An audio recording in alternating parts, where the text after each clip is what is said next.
Araw po na ito ay nag-file kami ng TRO para pigilan ang pagpigil ng COMELEC sa pagproklama sa akin bilang panalong kandidato bilang Vice Mayor ng aming bayan sa Reina Mercedes Isabela. Tandaan po natin, sa isang demokratikong sambayanan katulad ng ating bansa, ang pinakamahalaga po ay ang direktang mandato ng taong bayan. At hindi dapat yan pwedeng mabuwag ng kahit na sino mang nagmamagaling na appointed official lamang, kahit national pa man, katulad ng mga commissioner ng COMELEC. Para ako'y pigilan nila sa aking pagkadeklara, kailangan nilang magbigay ng napakabigat na ebidensya para patunayan na ang sinasabi nilang fake news ay totoo nga ang fake news. COMELEC, kayo talaga ang fake news dahil yung 3.5 na nasa loob ng lahat ng makina sa araw ng eleksyon ay hindi yun yung na-audit na nasa source code audit report.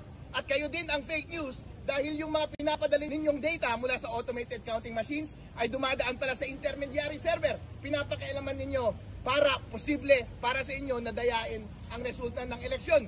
Yung sinasabi ninyong fake news na sinasabi ko na bawal i-connect ang automated counting machine sa internet, sinunod nyo naman. Paano naging fake news yun?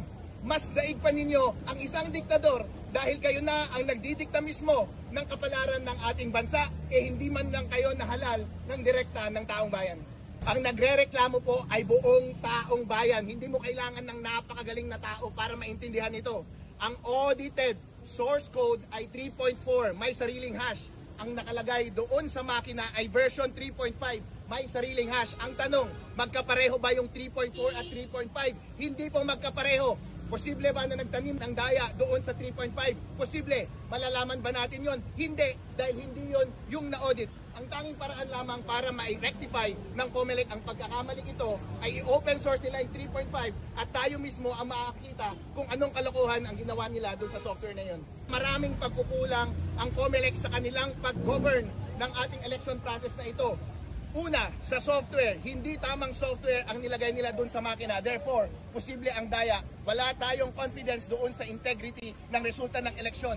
Pangalawa, doon sa transmission, hindi nila diniretso sa mga transparency server yung mga lumalabas na data mula sa automated counting machine. Pinapadaan muna nila sa data center 3, posibleng may ma-manipulate na data doon, posibleng manipulated na yung mga data na lumabas sa COMELEC server at sa mga transparency server. Kapag merong mga malalaking doubts pagdating sa software mismo at pagdating sa transmission, meron ba tayong confidence doon sa resulta ng eleksyon? Wala. Kahit ako ay nanalo, sinasabi ko sa inyo, itong lahat ng sinasabi ko ngayon ay naninindigan ako para sa susunod na eleksyon, hindi na mangyari ang ganitong garapalang pandaraya. Ang prayer ko sa Supreme Court ay pigilan ang COMELEC sa pagpigil nila sa aking pagkaproklama bilang banalong Vice Mayor sa aming bayan ng Reina Mercedes. Marami mo pong lalabas na balita at kalokohan ang COMELEC. Nag-upload sila ng mga VPN logs at logs papunta sa mga transmission server. Marami po akong nakita doon. COMELEC, nangako kayo na hindi ninyo i-connect yung mga makina doon sa internet. Marami akong nakita doon na nag-connect doon sa mga server ng before 7 PM. Makikita nyo po yan mamaya o bukas pag-uusapan natin muli. COMELEC, as a matter of fact, kayo po mismo ang umaamin ng inyong kalokohan. Kayo ang nagpakita ng source code review report, pinakita nyo 3.4, ang nasa makina 3.5. Ikaw mismo, Chairman George Garcia, ang umamin na pinaprocess ninyo yung mga data mula sa automated counting machine bago mag-landing sa transparency server.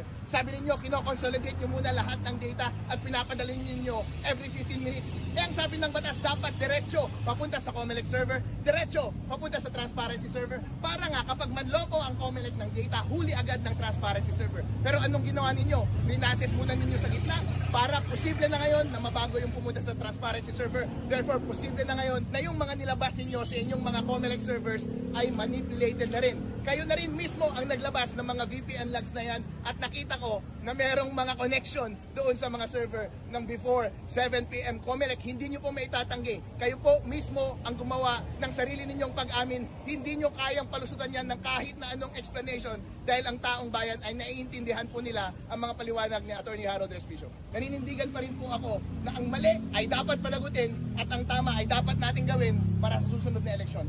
Gusto ko na i-dismiss nila yung disqualification case nila na ibinigay sa akin. Dahil nga po, COMELEC Chairman George Garcia, hindi pa huli ang lahat para itama natin ang ating kamalian. Si President Bongbong Marcos na rin ang nagsasabi, mag-reconcile tayong lahat. Tapos na po ang eleksyon. Hindi na maganda na mamulitika pa tayo at pansinin pa ang ego natin at pride.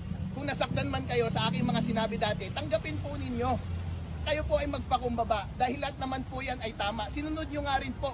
Kaya hindi kayo pwedeng magsalita ng 2 beses at sabihin ninyo at the same time na fake news yung sinasabi ko.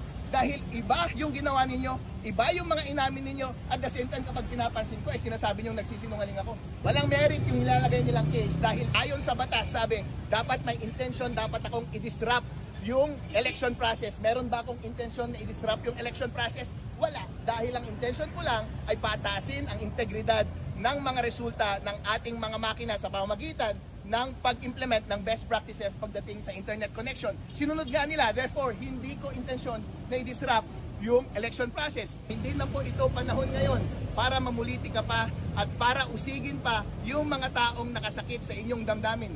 Chairman George Garcia, kayo po ay humahawak ng isang national post na sensitibo. Kaya dapat lang po kayo ay managutan sa taong bayan. Kapag meron pong taong nagsasabi ng inyong kamalian, tanggapin niyo po ito ng very humble at sana po ay approach ninyo professionally at hindi nyo dapat uusigin ang kahit na sinumang nais na i-correct lamang ang mga maling nangyayari sa ating gobyerno.